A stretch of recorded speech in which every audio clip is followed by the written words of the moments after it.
नमस्कार साथियों, मैं देवाराम सारन स्वागत करता हूं आप सबका टॉप ऑफिसर्स क्लासेस के इस ऑनलाइन प्लेटफार्म पर। तो दोस्तों, अपन है जो बात कर रहे थे 12th एग्रीकल्चर केमिस्ट्री के बारे में, उसका है जो अपना लेसन 1 है जो अपना है जो समाप्त हो गया है, यानी पूरा अपन ने जो पढ़ लिया है। और अपन ने जो कल शुरू किया था वो किया था लेसन 2 जी सॉइल ऑर्गेनिक मैटर्स है, मृदा कार्बनिक पदार्थ है, उसके बारे में है जो अपन ने कल है जो सामान्य जानकारी प्राप्त की थी। और उसके पश्चात है जो अपन है जो जीवांश पदार्थों का है जो विच्छेदन है वो पढ़ा था। आज अपन बात करेंगे जीवांश पदार्थों के विच्छेदन को। आगे अपनी क्लास को बढ़ाते हुए आज अपन बात करेंगे कार्बोहाइड्रेट का विच्छेदन। किसकी बात करेंगे दोस्तों? आज अपन बात करने वाले हैं वो बात करने वाले हैं कार्बोहाइड्रेट के विच्छेदन के बारे में। तो दोस्तों, कार्बोहाइड्रेट में अपन बात करें, अगर इनके विच्छेदन की बात करते हैं दोस्तों,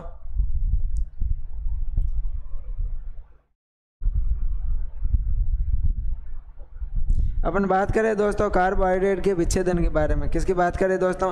कार्बोहाइड्रेट का विच्छेदन है जो आज अपन है वो पढ़ने वाले हैं, डिकम्पोजिशन ऑफ कार्बोहाइड्रेट। यानी कि कार्बोहाइड्रेट का विच्छेदन है जो किस प्रकार से है जो सूक्ष्म जीव करती है, और इनके जो विच्छेदन के लिए क्या क्या है जो अनुकूल परिस्थितियाँ चाहिए, उनके बारे में जो अपन बात करने वाले हैं। अपन पहला पढ़ेंगे वो पढ़ेंगे सरल शर्कराओं का विच्छेदन। किसका पढ़ेंगे दोस्तों? अपन है जो सरल शर्कराओं का है जो विच्छेदन है जो पढ़ने वाले हैं। अगर अपन बात करें दोस्तों सरल शर्करा की, की बात करें अपन सिंपल शुगर की बात करें, तो सरल शर्करा है वो शीघ्र विच्छेदित हो जाती है। कैसे दोस्तों? जो अपने सिंपल शुगर है, सरल शर्करा है, वो जल्दी विच्छेदित होने वाली होती है। इनके कुछ भाग है जो पूर्ण रूप से विच्छेदित कार्बन डाइऑक्साइड तथा जल में ऑक्सीकृत हो जाता है। यानी कि इनका जो कुछ भाग है वो पूर्ण रूप से विच्छेदित हो जाता है। और शर्करा विच्छेदित होकर किस में परिवर्तित होती है? कार्बन डाइऑक्साइड और तथा जल में जो ऑक्सीकृत हो जाती है, तथा कुछ अपूर्ण विघटित विभिन्न प्रकार के कार्बनिक अम्ल तथा एल्कोहल पैदा करते हैं। कुछ कवक शर्कराओं के विच्छेदन को करके ग्लूकोनिक, साइट्रिक, ऑक्जेलिक, फ्यूमरिक अम्ल है जो बनाते हैं। क्या है दोस्तों? कुछ सरल शर्कराएं होती है वो विच्छेदित होकर है जो पूर्ण रूप से कार्बन डाइऑक्साइड को है जो बना लेती है। उसके अलावा बात करें तो जल में ऑक्सीकृत हो जाती है। कुछ अपूर्ण अपघटित होती है तथा यह है जो कार्बनिक अम्ल, एल्कोहल आदि पैदा करती है। और कुछ कवक है जो शर्कराओं का विच्छेदन करके किसको में बदलती है? ग्लूकोनिक अम्ल, साइट्रिक अम्ल, ऑक्जेलिक अम्ल और फ्यूमेलिक अम्ल है जो बनाते हैं। उसके बाद में अपन बात करें दूसरा विच्छेदन, तो वो आता है स्टार्च का विच्छेदन। किसका आता है दोस्तों? स्टार्च का विच्छेदन आता है। तो कुछ सूक्ष्म जीव विशेषकर अवायवीय बैक्टीरिया होती है जो बिना ऑक्सीजन के रहती है, जो वातावरण में बिना वायु के भी जो रहती है, अवायुवीय जीवाणु होते हैं। स्टार्च को है जो विभिन्न प्रकार के कार्बनिक अम्ल, एल्कोहल, एसीटोन, जल तथा कार्बन डाइऑक्साइड में जो बदल देते हैं। क्या है दोस्तों? कुछ विशेष प्रकार के जो अवायवीय जीवाणु होते हैं वो है जो स्टार्च को है कार्बनिक अम्ल, एल्कोहल, एसीटोन, हाइड्रोजन तथा कार्बन डाइऑक्साइड में है जो बदल देते हैं। तथा अधिकतर जीवाणु है जो डाई स्टेज एंजाइम पैदा करते हैं। क्या करते हैं दोस्तों? डाई स्टेज एंजाइम पैदा करते हैं जो स्टार्च को है जो माल्टोज में जल विश्लेषित कर देता है। दोस्तों, क्या होता है दोस्तों? स्टार्च है जो दोस्तों वो डाई स्टेज एंजाइम की सहायता से, कौन सा enzyme? Diastase enzyme. Starch है जो डाई स्टेज एंजाइम है, स्टार्च डाई स्टेज एंजाइम की सहायता से दोस्तों किस में परिवर्तित हो जाता है? माल्टोज में परिवर्तित हो जाता है। दोस्तों, किस में परिवर्तित हो जाता है? माल्टोज में परिवर्तित होता है। और माल्टोज है जो माल्टेज एंजाइम की उपस्थिति में जो ग्लूकोज में जल विश्लेषित हो जाता है। जो माल्टोज है दोस्तों,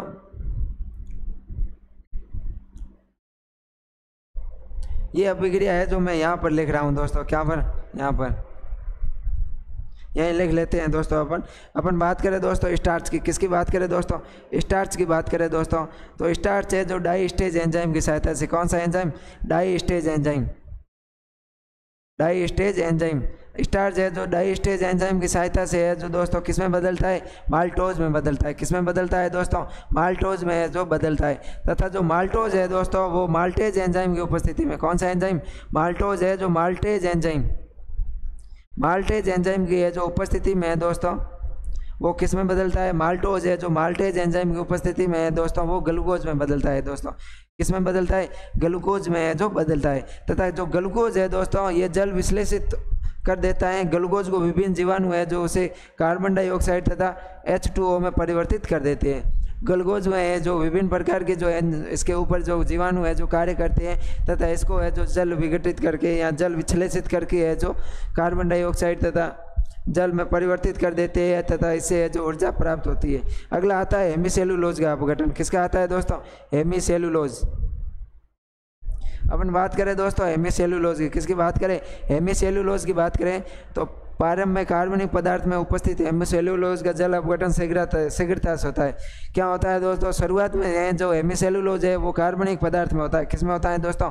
कार्बनिक पदार्थ में होता है। तो कार्बनिक पदार्थ में है जो हेमीसेलुलोज उपस्थित होने के कारण है जो इसका अपघटन है वो तेज़ गति से होता है, लेकिन धीरे धीरे अपघटन की क्रिया है तो धीमी हो जाती है। हेमीसेलुलोज एंजाइम द्वारा है जो विभिन्न शर्कराओं में जल विश्लेषित हो जाता है। जो दोस्तों हेमीसेलुलोज एंजाइम हेमीसेलुलोज है जो हेमीसेलुलेज एंजाइम के द्वारा, कौन सा एंजाइम दोस्तों? हेमीसेलुलेज एंजाइम। हेमीसेलुलेज एंजाइम हेमीसेलुलेज एंजाइम द्वारा है जो सरल शर्कराओं में है जो दोस्तों क्या हो जाता है? जल विघटित हो जाता है। उसके अलावा है जो पूर्ण जल तथा कार्बन डाइऑक्साइड में परिवर्तित हो जाता है। उसके अलावा बात करें अपन तो अगला आता है सेलुलोज। क्या आता है दोस्तों? सेलुलोज का जल अपघटन है। सेलुलोज का अपघटन है जो किस प्रकार से होता है दोस्तों? अगर अपन बात करें दोस्तों सेलुलोज की तो स्टार्च की तरह सेलुलोज भी ग्लूकोज का एक बहुलक होता है। सेलुलोज क्या होता है दोस्तों? सेलुलोज ग्लूकोज का बहुलक है। किसका है दोस्तों? सेलुलोज बहुलक है। किसका है दोस्तों? सेलुलोज क्या है? बहुलक है। और सेलुलोज किसका बहुलक है दोस्तों? ग्लूकोज का है जो बहुलक है। ग्लूकोज की एकलक इकाइयाँ हैं जो मिलकर किसका निर्माण करती है? सेलुलोज की निर्माण करती है। और कुछ विशेष प्रकार के जीवाणु एक्टिनोमाइसीट्स कवक है जो इसका अपघटन करते हैं। सेलुलोज एंजाइम के द्वारा है जो जल अपघटित होकर सेलोबायोस बनाता है। क्या होता है दोस्तों? जो सेलुलोज है यह जो अपघटित होता है तो जल अपघटित होकर सेलोबायोस बनाता है। क्या बनाता है दोस्तों? सेलोबायोस बनाता है। जो पूर्ण है जो ग्लूकोज में परिवर्तित हो जाता है और जो ग्लूकोज है वो पानी है वो कार्बन डाइऑक्साइड में है जो परिवर्तित हो जाती है, जिससे है जो ऊर्जा उत्पन्न होती है। सेलुलोज किस में परिवर्तित होता है दोस्तों? सेलोबायोस में। सेल बायोस है जो क्या बनाता है? ग्लूकोज बनाता है। ग्लूकोज है तो कार्बन डाइऑक्साइड में परिवर्तित जल में परिवर्तित होकर ऊर्जा है जो उत्पन्न करती है। उसके बाद में विच्छेदन आता है वो लिग्निन का आता है। किसका आता है दोस्तों? लिग्निन का विच्छेदन। लिग्निन का विच्छेदन है वो संकीर्ण पदार्थ में होने के कारण कम होता है। लिग्निन है जो दोस्तों है जो कम मात्रा में पाया जाता है तो इसलिए इसका विच्छेदन भी दोस्तों कम होता है। इनकी रचना में विशेषकर बेंजोल चक्र होता है। क्या होता है दोस्तों? सह कार्बन की एक जो शर्करा पाई जाती है इसमें बेंजोल शर्करा है, जिससे है जो इनका विच्छेदन है वो धीमे होता है। कवक तथा बैक्टीरिया से लिग्निन का विच्छेदन जल्दी नहीं हो पाता है। बेसिडियोमाइसीट्स के कुछ समूह है जो विशेष एक्टिनोमाइसीट्स लिग्निन का विच्छेदन करते हैं। लिग्निन का विच्छेदन कौन करता है दोस्तों? अगर अपन लिग्निन की बात करें तो एक्टिनोमाइसीट्स है जो एक्टिनोमाइसीट्स का एक समूह पाया जाता है दोस्तों बेसिडियोमाइसीट्स। कौन सा? बेसिडियोमाइसीट्स। और जो बेसिडियोमाइसीट्स है ये है जो लिग्निन का क्या करता है दोस्तों? विच्छेदन है जो करता है। उसके अलावा अपन अगली बात करें दोस्तों तो अगली बात आती है अपने वो आती है प्रोटीन का अपघटन। किसका दोस्तों? प्रोटीन का है जो विच्छेदन की बात कर रहे हैं। किसके विच्छेदन की बात कर रहे हैं? प्रोटीन के विच्छेदन की बात करें दोस्तों तो सूक्ष्म जीवों की क्रिया से प्रोटीन पहले पॉलीपेप्टाइड तथा अंत में है जो एमिनो अम्ल में बनाते हैं। प्रोटीन की बात करें तो दोस्तों प्रोटीन क्या करते हैं? प्रोटीन पहले किस में परिवर्तित होती है? पॉलीपेप्टाइड में परिवर्तित होती है। किस में परिवर्तित होती है? पॉलीपेप्टाइड में। और जो पॉलीपेप्टाइड है वो दोस्तों किस में होता है? एमिनो अम्ल में है जो परिवर्तित होता है। ये ध्यान रखना दोस्तों। प्रोटीन पहले पॉलीपेप्टाइड बनाता है और जो पॉलीपेप्टाइड है वो दोस्तों किस में परिवर्तित होता है? वो होता है जो एमिनो अम्ल में है जो परिवर्तित होता है। कुछ विशेष एमिनो अम्ल है जो जीवाणु और कवक से क्रिया करके है जो कार्बन डाइऑक्साइड NH3 यानी कि अमोनिया, कार्बोनिक अम्ल, एल्कोहल तथा अन्य यौगिक है जो पैदा करते हैं। जो एमिनो अम्ल है जो दोस्तों ये क्रिया कैसे करते हैं? इस पर है जो विभिन्न प्रकार के जीवाणु और जो कवक है जो क्रिया करती है, जिससे है ये जो कार्बन डाइऑक्साइड बनाते हैं। क्या बनाते हैं दोस्तों? CO2 में परिवर्तित हो जाते हैं। उसके अलावा अमोनिया बनाते हैं, NH3 बनाते हैं। उसके अलावा विभिन्न प्रकार के कार्बनिक अम्ल और अन्य जो एल्कोहल है उसमें है जो परिवर्तित हो जाता है। अब अपन बात करते हैं दोस्तों जीवाश्म पदार्थ के विच्छेदन को प्रभावित करने वाले कारकों की, कि कौन कौन से जो कारक है जो जीवाश्म पदार्थ के क्या करते हैं दोस्तों? विच्छेदन को है जो प्रभावित करते हैं। अगर अपन देखें कारकों की जीवाश्म पदार्थों के कारकों के विच्छेदन को प्रभावित करने वाले तो ये मुख्य रूप से 7 प्रकार के होते हैं। कितने होते हैं दोस्तों? ये मुख्य रूप से जो 7 प्रकार के होते हैं, कौन कौन से अपन पढ़ते हैं। पहला आता है पादप पदार्थों की प्रकृति। क्या दोस्तों? पादप पदार्थों की प्रकृति। अपन बात करें दोस्तों पादप पदार्थों की प्रकृति की, ये किस प्रकार से है जो सूक्ष्म जीव विच्छेदन को है जो प्रभावित करते हैं। तो अपन देखते हैं छोटे पादप होते हैं वो क्या होते हैं, जल्दी विच्छेदित होते हैं, तथा जो बड़े पादप होते हैं उनके विच्छेदन की दर क्या होती है दोस्तों, धीमी होती है। और जो बड़े पादप होते हैं या अधिक उम्र के पादप होते हैं उनमें जो लिग्निन की मात्रा अधिक होती है, इसके कारण है जो उसका विच्छेदन क्या होता है दोस्तों, धीमे होता है। और जो नए पादप है या जो छोटे पादप है, कम उम्र के पादप है, उनमें है जो सेलुलोज की मात्रा अधिक होने के कारण उनका विच्छेदन है जो अधिक होता है। कि पौधों के संगठन है आयु का प्रभाव विच्छेदन की गति पर पड़ता है। पौधों की आयु का भी प्रभाव पड़ता है और उनका संगठन का भी प्रभाव है जो विच्छेदन की गति पर पड़ता है। पूर्ण परिपक्व पौधे की तुलना में सरस पौधों उत्तक वाले पौधों का विच्छेदन शीघ्र होता है। मैंने आपको बताया है कि जो पूर्ण परिपक्व पौधे होते हैं उनकी तुलना में है जो कम परिपक्व पौधे हैं उनका है जो विच्छेदन क्या होता है, तेज होता है। कम उम्र व सरस पौधों में जल विलीन नाइट्रोजन युक्त पदार्थों की मात्रा अधिक होने के कारण है जो विच्छेदन शीघ्र होता है। जो कम उम्र के पौधे हैं उनमें है जो जल विलीन नाइट्रोजन युक्त पदार्थ अधिक होते हैं, उनके कारण है जो उनका विच्छेदन क्या होता है दोस्तों, अधिक होता है।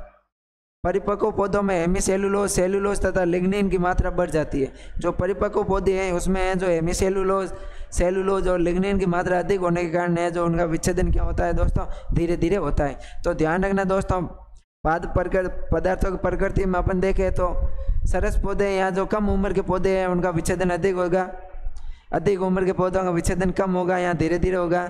और जो सरस पौधे हैं उनमें जो नाइट्रोजन युक्त विलेय पदार्थ है जो अधिक पाए जाते हैं, इसलिए उनका है जो विच्छेदन शीघ्र होता है। लेकिन जो अधिक उम्र के पौधे हैं उनमें है जो सेलुलोज, हेमीसेलुलोज तथा है जो लिग्निन की मात्रा के कारण है जो संगठन से जो विच्छेदन है वो धीमे धीमे होता है। अगला कारक आता है वो आता है मृदा नमी। क्या आता है दोस्तों? मृदा नमी या सॉइल मॉइस्चर आता है। अगर बात करें अपन मृदा नमी की, सॉइल मॉइस्चर की बात करें तो मृदा में अत्यधिक नमी और शुष्क अवस्था में जीवांश पदार्थों का विच्छेदन कम होता है। क्या है दोस्तों? अगर मृदा में है जो नमी की मात्रा ज़्यादा है तो सूक्ष्म जीव कार्य करना कम कर देंगे, या अगर जो मृदा में नमी की मात्रा है वो कम है, शुष्क अवस्था है, तो भी है जो सूक्ष्म जीव काम करने के कम कर देते हैं। तो किसी भी सूक्ष्म जीवों के विच्छेदन या कार्बनिक पदार्थों विच्छेदन के लिए है जो नमी की है जो उपयुक्त मात्रा होनी जरूरी है। दोनों ही अवस्था में जीवाणुओं की क्रियाशीलता कमी आ जाती है।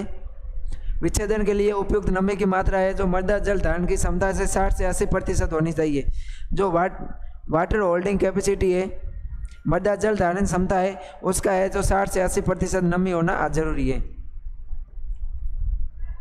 मृदा में है जो मृदा जल धारण क्षमता से है जो 60 से 80% है जो नमी होना जरूरी है। इससे अधिक होगी नमी तो भी हानिकारक है, और जो कम होगी तो भी है जो विच्छेदन क्या होगा दोस्तों, कम होगा। अधिक नमी वाली मृदाओं में ऑक्सीजन की कमी के कारण है जो जीवों की क्रियाशीलता कम हो जाती है। जो अधिक नमी वाली मृदा है उनमें क्या होता है दोस्तों, ऑक्सीजन की कमी होती है, और जो ऑक्सीजन की कमी होती है तो उससे क्या होता है दोस्तों, जीवों की क्रियाशीलता भी कम हो जाती है, जिससे है जो दोस्तों विच्छेदन की दर क्या हो जाती है, कम हो जाती है। अगले कारक की बात करें तो अगला कारक आता है दोस्तों वायु संचार। क्या आता है? वायु संचार। वायु संचार की बात करें दोस्तों तो इसमें है जो मृदा जीवों एवं सूक्ष्म जीवों की क्रियाशीलता मृदा में ऑक्सीजन की मात्रा निर्भर करती है। क्या दोस्तों? मृदा में अगर ऑक्सीजन की मात्रा अधिक है तो सूक्ष्म जीव अधिक काम करेंगे, और जो सूक्ष्म जीवों के अधिक काम करने से है जो अपने जो विच्छेदन है वो तेज होगा। मृदा जीवों एवं सूक्ष्म जीवों की क्रियाशीलता मृदा में ऑक्सीजन की मात्रा पर निर्भर करती है। यानी कि अगर ऑक्सीजन की मात्रा अधिक होगी तो मृदा में सूक्ष्म जीव है जो अधिक काम करेंगे, और जो मृदा में सूक्ष्म जीव अधिक काम करते हैं तो उनका जो विच्छेदन है कार्बनिक पदार्थों का वो भी क्या होगा, तेज होगा। ऑक्सीजन की अधिक मात्रा होने पर विच्छेदन की गति तेज होती है, और वायु संचार वाली दोमट मृदा में चिकनी मृदा की तुलना में क्या होता है, जीवांश पदार्थों का विच्छेदन अधिक होगा। जो दोमट मृदा है दोस्तों, दोमट मृदा में विच्छेदन अधिक होता है। अगला आता है सॉइल टेम्परेचर, मृदा ताप। सॉइल टेम्परेचर की बात करें दोस्तों अगर अपन, तो मृदा ताप या सॉइल टेम्परेचर की बात करें तो जीवाणुओं की क्रियाशीलता है वो मृदा ताप का प्रभाव अत्यधिक पड़ता है।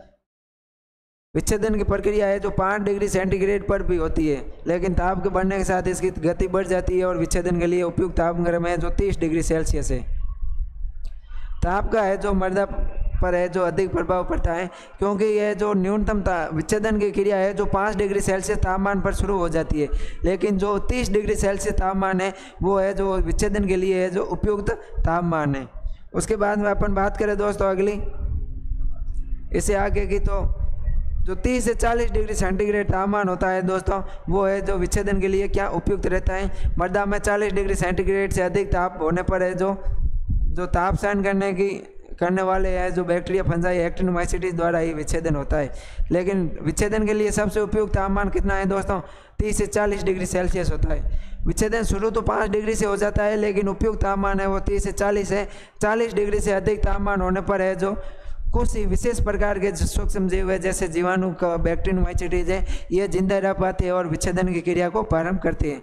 उसके अलावा बात करें अगला आता है 5वां मर्दा कार्बन नाइट्रोजन अनुपात। क्या आता है दोस्तों? कार्बन नाइट्रोजन रेशियो आता है, कार्बन नाइट्रोजन अनुपात आता है। अगर अपन बात करें दोस्तों कार्बन नाइट्रोजन अनुपात की, तो नाइट्रोजन की मात्रा अधिक होने या कार्बन नाइट्रोजन अनुपात संकुचित होने पर विच्छेदन की प्रक्रिया है जो तीव्र गति से होती है। अगर है जो सूक्ष्म जीवांश पदार्थ है, अपने जीवांश पदार्थ के अंदर है जो नाइट्रोजन की मात्रा अधिक होती है तो विच्छेदन क्या होता है दोस्तों? अधिक होता है। और कार्बन नाइट्रोजन अनुपात का अगर विस्तार होगा तो इसमें नाइट्रोजन कम होने पर विच्छेदन क्या होगा दोस्तों? धीमा होगा। अगर अपन बात करें कार्बन नाइट्रोजन अनुपात की, कार्बन नाइट्रोजन अनुपात है दोस्तों अगर अधिक है तो विच्छेदन क्या होगा दोस्तों? अधिक होगा। कार्बन नाइट्रोजन अनुपात अगर कम है तो विच्छेदन भी क्या होगा दोस्तों? कम होगा। अगर नाइट्रोजन की मात्रा अधिक है तो कार्बन नाइट्रोजन अनुपात है जो अधिक होगा, संकुचित होगा, तो इसमें विच्छेदन है जो अधिक होगा। अगर इसमें है जो नाइट्रोजन की मात्रा अधिक है तो इसमें विच्छेदन भी क्या होगा दोस्तों? अधिक होगा।